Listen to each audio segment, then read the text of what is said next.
तारीख 17 एप्रिल. केंद्र सरकारनं संसदेत आणलेलं महिला आरक्षण सुधारणा विधेयक लोकसभेत पडलं. हे विधेयक मंजूर होण्यासाठी जेवढ्या मतांची आवश्यकता होती तितकी मतं विधेयकाच्या बाजूने मिळाली नाहीत, ज्यामुळे हे विधेयक पास होऊ शकलं नाही. तसं पाहिलं तर हा मोदी सरकारसाठी खूप मोठा धक्का होता, कारण मागच्या 12 वर्षात सरकारने आणलेलं विधेयक संसदेत पडण्याची ही पहिलीच वेळ होती. साहजिकच हा पराभव मोदी सरकारच्या जिव्हारी लागला आणि तेव्हापासूनच चर्चा सुरू झाली या पराभवाचा बदला घेण्याची. कट टू 24 एप्रिल. लोकसभेत विधेयक पडल्यानंतर 7च दिवसांनी देशाच्या राजकारणात मोठी घडामोड घडली. आम आदमी पार्टीचे राज्यसभा खासदार राघव चड्ढा यांनी 6 खासदारांना सोबत घेत भाजपमध्ये प्रवेश केला. आम आदमी पार्टीचे राज्यसभेत 10 खासदार होते, पण त्यापैकी 7 खासदार फुटून भाजपमध्ये आलेले आहेत आणि अशा प्रकारे आता भाजपनं बदल्याची तयारी सुरू केली आहे असं म्हटलं जाते. भाजपला 2029च्या लोकसभेच्या निवडणुकीआधी काहीतरी मोठं करायचंय. त्याचीच तयारी पक्षानं आतापासून सुरू केल्याची चर्चा आहे. पण नक्की घडतंय काय? भाजपचा 2029च्या निवडणुकाधीचा प्लॅन नक्की काय करण्याचा आहे, याची तयारी पक्षानं आतापासूनच कशी चालू केली आहे, समजून घेऊयात आजच्या व्हिडिओतनं. नमस्कार, मी आरती आणि तुम्ही बघताय बोल भिडू. सगळ्यात आधी 24 एप्रिलला नेमकं काय घडलं ते सांगते. तर 24 एप्रिलच्या दुपारी आम आदमी पार्टीचे राज्यसभेचे खासदार राघव चड्ढा यांनी एक प्रेस कॉन्फरन्स घेत भाजपमध्ये प्रवेश करण्याची घोषणा केली. माझ्यासोबत आपचे आणखी 6 खासदार असल्याचं राघव चड्ढा यांनी सांगितलं. अशोक मित्तल, संदीप पाठक, हरभजन सिंग, स्वाती मालिवाल, विक्रमजीत साहनी आणि राजेंद्र गुप्ता अशी त्या खासदारांची नावं. प्रेस कॉन्फरन्स झाल्यानंतर काही वेळातच त्यांनी भाजपचे राष्ट्रीय अध्यक्ष नितीन नबीन यांची भेट घेतली आणि त्याच वेळी भाजपात प्रवेशही केला. अशा प्रकारे आम आदमी पार्टीचे 10 पैकी तब्बल 7 राज्यसभेचे खासदार पक्षात घेत भाजपनं आम आदमी पक्षाचा मोठा गेम केला. जर संख्याबळाचा विचार केला तर राज्यसभेत सध्या एकूण 245 खासदार आहेत, म्हणजे सामान्य बहुमतासाठी 123 खासदार लागतील. एनडीएकडे सध्या 141 खासदार आहेत. यापैकी एकट्या भाजपकडे तब्बल 106 खासदार आहेत. दुसरीकडे विरोधकांच्या इंडिया आघाडीचे 58 खासदार आहेत. त्यापैकी 29 खासदार काँग्रेसचे आहेत. याचाच अर्थ एनडीएकडे राज्यसभेत स्पष्ट असं बहुमत आहे. पण विषय अडतो तो 2/3 बहुमताचा. संसदेत जर घटना दुरुस्ती विधेयक मंजूर करायचं असेल तर त्यासाठी 2/3 बहुमत लागतं. जर 245 खासदारांचा विचार केला तर 2/3 बहुमताचा आकडा 162 इतका येतो. हा आकडा सध्या एनडीएकडे नाहीये, पण आता आपचे 7 खासदार भाजपमध्ये आल्यानंतर समीकरण नक्कीच बदलतील. आपच्या 7 खासदारांच्या प्रवेशानंतर एनडीएचं संख्याबळ 148 इतकं होईल. तरी सुद्धा 162 साठी 14 खासदार एनडीएला कमी पडतात. पण जर नॉमिनेटेड खासदारांचा विचार केला तर त्यांची संख्या 12 इतकी आहे. हे खासदार सहसा सरकारच्या बाजूनच मतदान करतात आणि अशा प्रकारे 2/3 बहुमतासाठी भाजपला फक्त 2च खासदार कमी पडतात. इथं आणखी एक गोष्ट लक्षात घेण्यासारखी आहे, ती म्हणजे 162 हा आकडा तेव्हाच येईल जेव्हा सगळे 245 खासदार मतदानासाठी उपस्थित असतील. जर उपस्थित खासदारांची संख्या 245 पेक्षा कमी असेल तर 2/3 बहुमतासाठी लागणारा आकडा सुद्धा कमी होईल आणि अशा प्रकारे आता राज्यसभेत 2/3 बहुमताचं गणित भाजपने आपल्या टप्प्यात आणलंय असं दिसतं. आता राहिला प्रश्न तो लोकसभेचा. 17 एप्रिलला जेव्हा महिला आरक्षणाचं विधेयक लोकसभेत आलेलं त्यावेळी एकूण 528 खासदारांनी मतदान केलं होतं. याचा अर्थ विधेयक पास होण्यासाठी 2/3 म्हणजे 352 मतांची आवश्यकता होती. पण विधेयकाच्या बाजूने 298 मतच पडली आणि विधेयकाच्या विरोधात 230 मतं पडली. अशा प्रकारे हे विधेयक 54 मतांच्या फरकानं नामंजूर झालं. मुळात एनडीएकडे लोकसभेत बहुमत आहे, पण 2/3 जागांसाठी लागणारं संख्याबळ नाहीये. लोकसभेत बहुमताचा आकडा 272 आहे. एनडीएकडे 292 खासदार आहेत.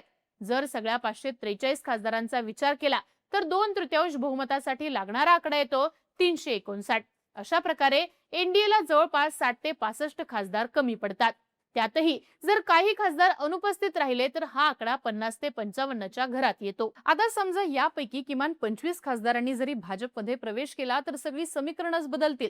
त्यामुळे फक्त एनडीएचं संख्याबळ वाढणार नाही तर विरोधकांचं संख्याबळ सुद्धा कमी होईल. याचा अर्थ 2/3 बहुमतासाठी लागणारा आकडा देखील यामुळे कमी होईल. भाजपनं जर फक्त 25 खासदार आपल्या गळाला लावले तर लोकसभेत मोठा खेळ होऊ शकतो. 2029च्या निवडणुकीआधीच हेच करण्याचा भाजपचा प्लॅन असल्याचं सध्या बोललं जाते. भाजपला कोणत्याही परिस्थितीत 2029च्या निवडणुकीआधी देशामध्ये डिलिमिटेशन करायचंय. पण त्यासाठी जे विधेयक आणलं जाईल ते पास होण्यासाठी 2/3 बहुमताची आवश्यकता लागणार आहे आणि याचीच जुळवाजुळव राज्यसभेत बऱ्यापैकी झालेली आहे. आता लोकसभेत हे पुढच्या 2 वर्षात केलं जाईल अशी शक्यता दिसतेय, पण भाजप हे लगेच करणार का हा प्रश्न इथं उभा राहतो. तर आता 2026 मध्ये आम आदमी पक्षाला एवढं मोठं खिंडार पाडल्यानंतर भाजप पुन्हा लागलीच असं काही करेल याची शक्यता कमी वाटते. 2027 मध्ये उत्तर प्रदेश सारख्या मोठ्या राज्याची निवडणूक आहे. बंगाल नंतर भाजपचं सगळं लक्ष त्याच निवडणुकीकडे असणार आहे. त्यामुळे तोपर्यंत तरी काही हालचाल होणार नाही असं म्हटलं जाते. मात्र उत्तर प्रदेशची निवडणूक झाल्यानंतर भाजप आपला हा प्लॅन ऍक्टिव्ह करू शकतो असं म्हटलं जाते. भाजपचा खरा प्लॅन हा लोकसभेचे खासदार फोडण्याचाच असल्याचं म्हटलं जाते. राज्यसभेचे खासदार फोडून भाजपनं विरोधकांच्या मनात भीती नक्कीच निर्माण केली आहे. लोकसभेतल्या खासदारांबाबतीत सुद्धा हे होऊ शकतं असा मेसेज भाजपकडनं देण्यात आलाय. 2026 आणि 27 मध्ये तरी भाजपकडनं फार मोठ्या प्रमाणात हालचाल होणार नाही, पण 28 पर्यंत मात्र भाजप ऑपरेशन लोटस नक्कीच ऍक्टिव्ह करेल अशी शक्यता आहे. आता ऑपरेशन लोटस ऍक्टिव्ह झाल्यानंतर कुठल्या पक्षाचे खासदार फुटण्याची शक्यता सगळ्यात जास्त आहे? तर सध्या लोकसभेत भाजप आणि काँग्रेस नंतर सगळ्यात जास्त खासदार समाजवादी पार्टीचे आहेत. 24च्या निवडणुकीत समाजवादी पार्टीनं 37 जागा जिंकलेल्या. ही पार्टी सध्या लोकसभेत मजबूत असली तरी उत्तर प्रदेशच्या विधानसभेत पक्षाची अवस्था फारशी चांगली नाहीये. 403 आमदारांच्या उत्तर प्रदेशच्या विधानसभेत समाजवादी पार्टीचे फक्त 47 आमदार आहेत. समाजवादी पार्टी 2017 पासून सत्तेबाहेर आहे. त्यामुळे 2027च्या निवडणुकीवरती बरीच गणितं अवलंबून असतील. जर 2027 मध्ये सुद्धा समाजवादी पार्टीला उत्तर प्रदेशात अपयश आलं तर मात्र परिस्थिती बदलू शकते. दिल्लीची सत्ता गेल्यानंतर आम आदमी पार्टीची जी अवस्था झाली तीच अवस्था समाजवादी पार्टीची देखील होऊ शकते आणि अशा परिस्थितीत समाजवादी पार्टीला खिंडार पाडणं भाजपसाठी सोपं जाईल. याच सोबत महाराष्ट्रात देखील पुढची 3 वर्ष निवडणुका नाहीयेत. अशा परिस्थितीत उद्धव ठाकरेंची गेल्या काही काळातली भाजपशी वाढलेली जवळीक आणि एकनाथ शिंदेकडनं सुद्धा ऑपरेशन टायगरची चर्चा असल्यानं उद्धव ठाकरेंच्या 9 खासदारांवरती सुद्धा भाजपचा डोळा आहे. दुसरीकडे शरद पवारांचे देखील 8 खासदार कधीही भाजपच्या गळाला लागू शकतात या चर्चा होतच असतात. त्यामुळे भाजपकडनं महाराष्ट्रावर सुद्धा विशेष लक्ष दिलं जाणार आहे. आता हीच भीती पश्चिम बंगालमध्ये तृणमूल काँग्रेसच्या बाबतीत सुद्धा बोलली जाते. लोकसभेत सध्या तृणमूलचे 29 खासदार आहेत. भाजप, काँग्रेस आणि समाजवादी पार्टीनंतर सगळ्यात जास्त खासदार टीएमसीचेच आहेत. तृणमूल काँग्रेस मागच्या 15 वर्षांपासून बंगालमध्ये सत्तेत आहे. पक्षातल्या नेत्यांना राज्यातल्या या सत्तेचं मोठं बळ आहे. पण बंगालमध्ये सध्या निवडणुका सुरू आहेत. या निवडणुकीत भाजप तृणमूलला अत्यंत टफ फाईट देतोय. अनेकांच्या म्हणण्यानुसार बंगालमध्ये यंदा सत्ता बदल होऊन पहिल्यांदा भाजपची सत्ता येऊ शकते.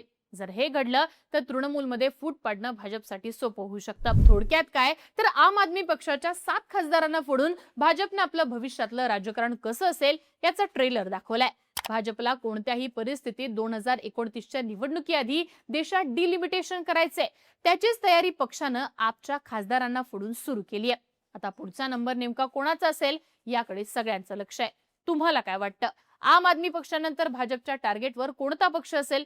याबद्दलची तुमची मतं आणि प्रतिक्रिया कमेंट बॉक्समध्ये लिहून कळवा आणि बोलबुडीच्या YouTube चॅनलला नक्की सबस्क्राईब करा.